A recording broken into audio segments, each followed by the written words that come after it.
We live in a world that rewards urgency, reaction, and constant output. Somewhere along the way, peace became optional, something we get to later after everything else is handled.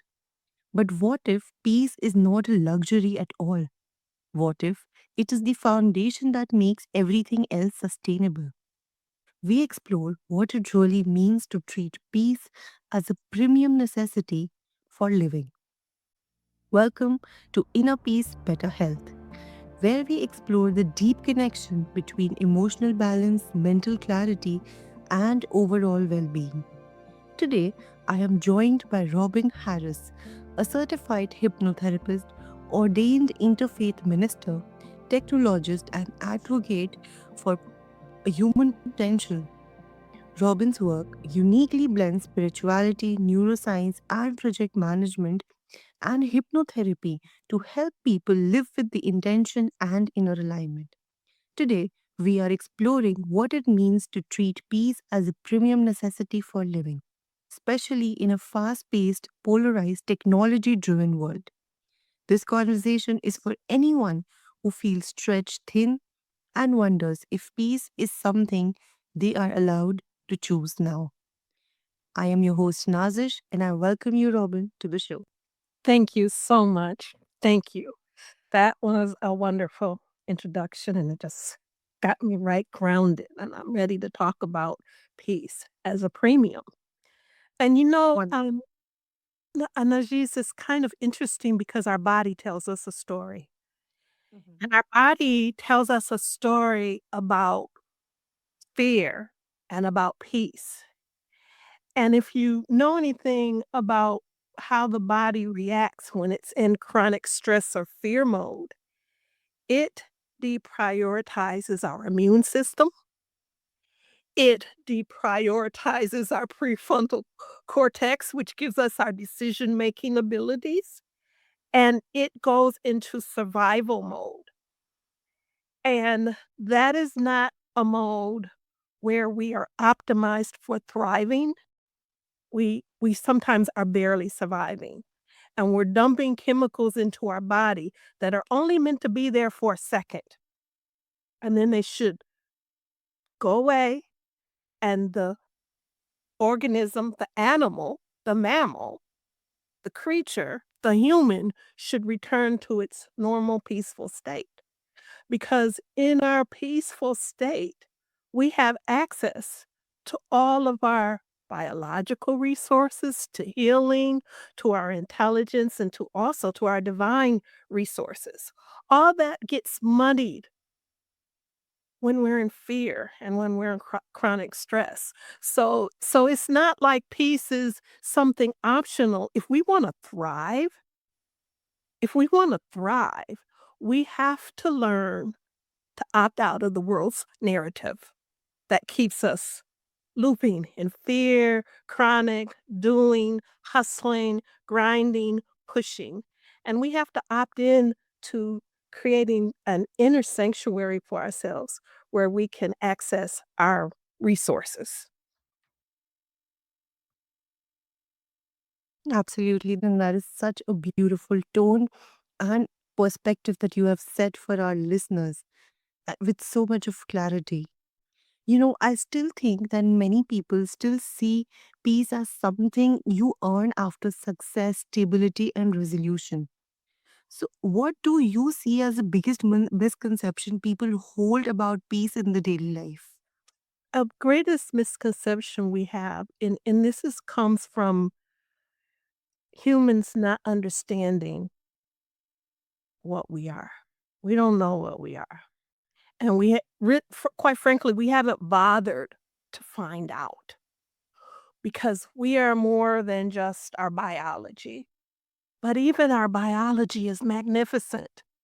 So, when we think we can't prioritize and choose peace, it's because we don't understand the power of our mind. It's because we don't understand that we're making choices all the time. They're happening so fast because they get hardwired in, they get programmed in. And the more you practice fear, the easier fear becomes. The more you practice being in stress and being reactive, the more those reactions come. So, what does that say? We have to practice peace. We may have trained our minds to be in reactive state and in a fearful state and in a stressful state because we didn't know any better. So it's okay. It's okay because when you don't know, you can't do it.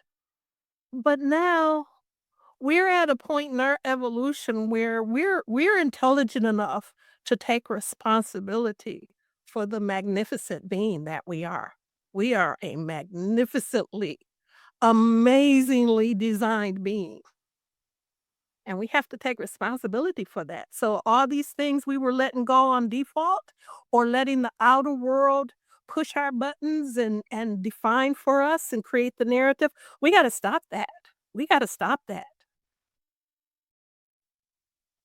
Absolutely, I agree, and that is beautifully said.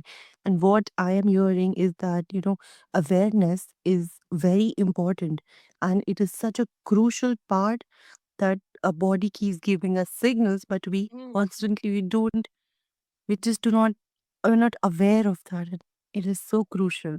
Yes, yes. So, from your perspective, what deeper patterns or conditioning keep people locked into that chaos even when peace is available to them?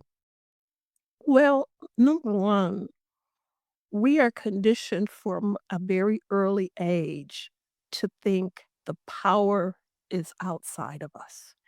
And when we're children, it's true. A child depends on their environment to nourish them, to protect them, to keep them safe, and to love them. But many of us came up in environments where something was lacking. And even in the most perfect family, I came from a very loving family, but they couldn't insulate me from everything that was going on in my world. They weren't sitting with me in kindergarten. They weren't walking with me to the school bus where I was getting bullied or, those types of things. So we've been trained very early to see the outside world as having the cards. And so we find ourselves reacting to the outside world. But you'll notice that most of the faith-based traditions try to tell us to start looking inward. You know, and for a lot of people in Western religions, they might know the term prayer, but they don't know the word meditate. When you get to sit, be quiet and listen and Mhm. receive the messages. And in that state of being quiet and even breathing properly, your body begins to calm down. Your mind's thoughts begin to slow down, right? I agree. And then your biology helps you because your biology says, "Ooh, she's slowing down. Let's help her bring in that calm. Let's downregulate the nervous system. Let's bring these other resources online." And Absolutely. I'll tell you something else too. Sorry to interrupt you. Is and I come out of the technology industry. So I consider myself a technologist. I love technology, but we have to be very careful about how we use technology, especially now that we're online and we're dealing with social media and we're dealing with AI and everything.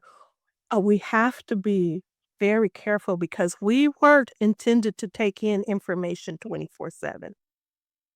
Yeah. That's actually training us to be very externally focused and to be plugged into things that can keep us aggravated and focused in a way that's not positive and that's not productive. I agree. And the way you have put it, it is absolutely beautiful. It sounds like the nervous system is constantly being trained to normalize urgency, making peace feel so unfamiliar and even unsafe for that matter. Oh, yes. And yeah, and then I feel like, that explains why slowing down can feel so uncomfortable. Like where you sit and relax for a day and you feel like, what am I even doing? Right, right. And even you think about I keep trying to get back into exercising, and I'm looking at all these exercising, and it's all this hardcore push, grind, do burpees, jumping jacks, flips, push 100 put. I'm like, what? And then on the other hand, when somebody says do yoga, do a downward dog, do child's pose, something that's slow, I'm like, oh, that's boring. So even in how we move our bodies, we're being trained to always be high activity, and that's just not after a while, your body is not just gonna rebel because that's not how we were designed. Absolutely, I agree. So, in your work with clients, how does this lack of prioritized peace show up in real life or in real days or everyday ways? Well, one sometimes I start with clients that come in because of anxiety. Hmm. They might be in high stress jobs or have come out of stressful positions. It's usually work related in the instance of my clients. And what we have to first do is teach them to feel and experience calm. And so the hypnotic induction, some of my clients are like, "Oh, I didn't wanna come back. It was so relaxing. It was so." And then they have the audio so that they can continue to practice these activities. And we teach them I say we, me.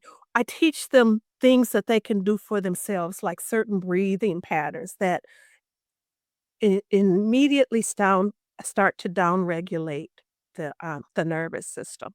So basically, one of the first things clients are introduced to is calm, and we treat calm as something that's very powerful and Hmm. very practical, and you can call it in on demand once you learn to do it. I agree. And this distinction is very important for everyone to know. So, you tell us, what are those subtle signs that people might miss that indicate they are living without inner peace, or even if they are looking fine on the outside? One of the things is um, disruptive sleeping patterns. Hmm. Not being able to sit and be quiet, like they've always gotta be doing something, always gotta be doing something, talking to somebody online, scrolling, watching TV, like their minds just, like, have to be doing something, so they can't even slow down and just let their minds be a little quiet and a little still, and staying in that state, a lot of people develop a sense of anxiety. And that anxiety might not even be attached to anything specific because basically they're training their systems to stay in that state. But there's always this feeling of something's going to go wrong. Something's going wrong. What if goes wrong? And and that feeling of anxiety, and I've experienced that before. It's it's exhausting. It's exhausting, and then on the flip side, then your sleep isn't even restful. Another is not enough happiness, not enough joy, not enough passion. People don't have hobbies like they used to. Yeah. People don't have the things that just bring them joy because 'cause they're always trying to figure out how to get to the next level, and I'm all about achievement, and I'm all about ambition, but we also have to play. Play is peaceful. Play is fun. Play is good for us. Laughter. Laughter is good for us. So when you don't have joy, you don't have laughter, you don't have fun, you don't have passion. All you feel like you're doing is working and help, doing things for other people, meeting other people's needs. Yeah. You need to come back to creating an inner sanctuary and some me time. Mhm. I agree. That is such a beautiful thing to say, and it puts so much clarity to the show. And I feel like anyone who must be listening to it right now would feel so aware about the things they have been avoiding. But now they have someone say it out loud to them for them to be more vigilant about those things. Right. So, yeah. And this distinction between appearing functional and actually being regulated feels so important. Like it reminds us that performance is not the same as well being. Right. Right. Yes. Yeah. So if someone decided today to put that piece no longer in optional mode, where do they begin without overhauling their entire life? I would say a daily practice. Mhm. And the daily practice can be as little as 5-10 minutes. And sometimes, the ideal thing, like the audios that I give my clients range from like about 13 to maybe 20 minutes. It's not a long time, but a daily practice at a set time.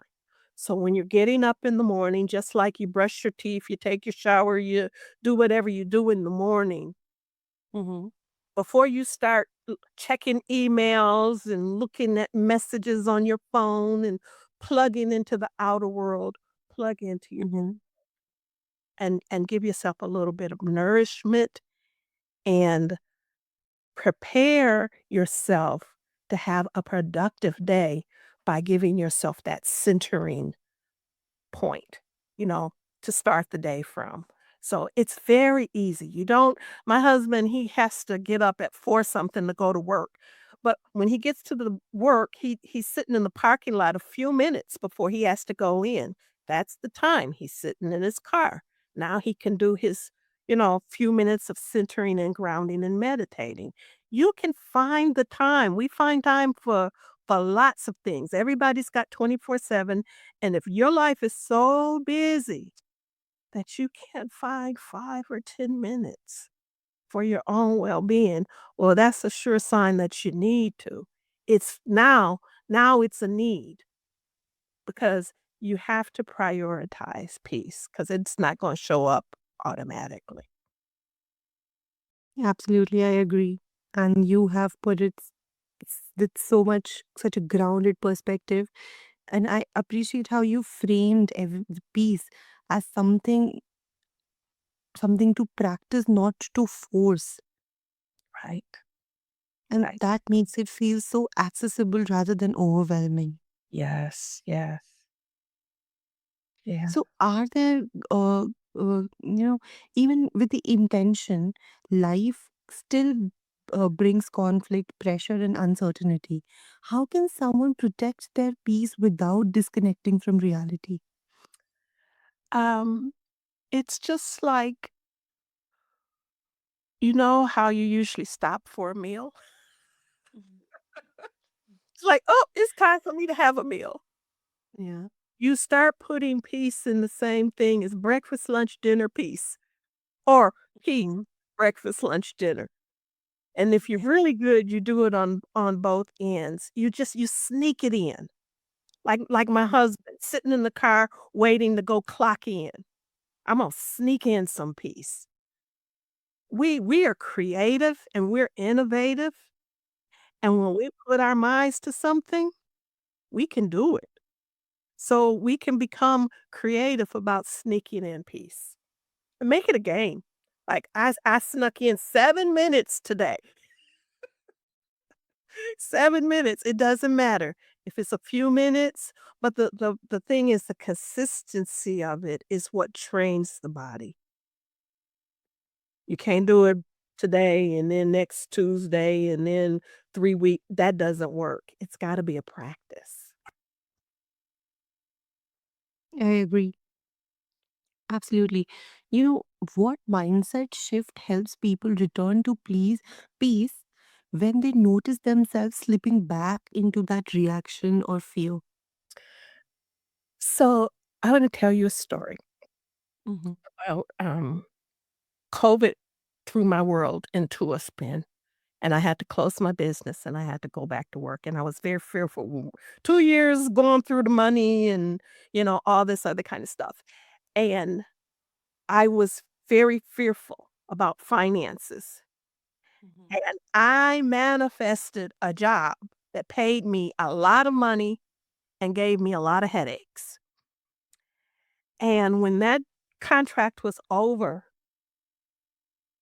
I was sitting in that massage chair, and I was just crying. And I realized that I manifested a job that matched my fear. And I said to myself, "Oh, I can't do this anymore. I can't create another job from fear." And I took myself like a little child. Come on, we gotta sit down. We gotta sit down. We gotta be quiet. We gotta go back to peace. We gotta go back to trust. We gotta put our faith in our creator. We got to get into an alignment. I was so afraid. This is almost funny. I was so afraid of fear manifesting another horrible job that gave me the incentive to choose peace. And it was just a choice. Either I'm going to create from fear, and I already know what that looks like, or I'm going to create from peace. And having seen the difference in the job that I got like a couple of weeks later, I am not kidding. A couple of weeks later was one of the most rewarding career moves I have ever made. And so I could see this is what fear creates.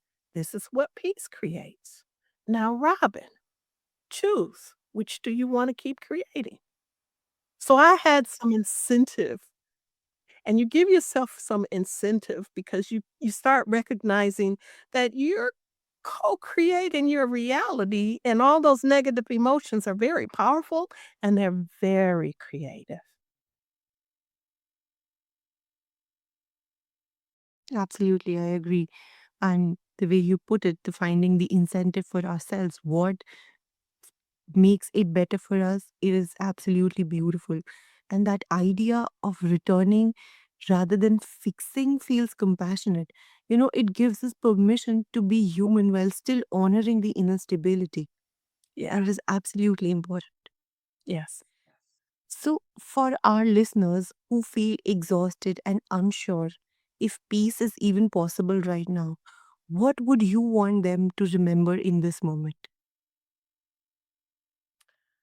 I would like them to step back from what they're feeling in the moment and see if they can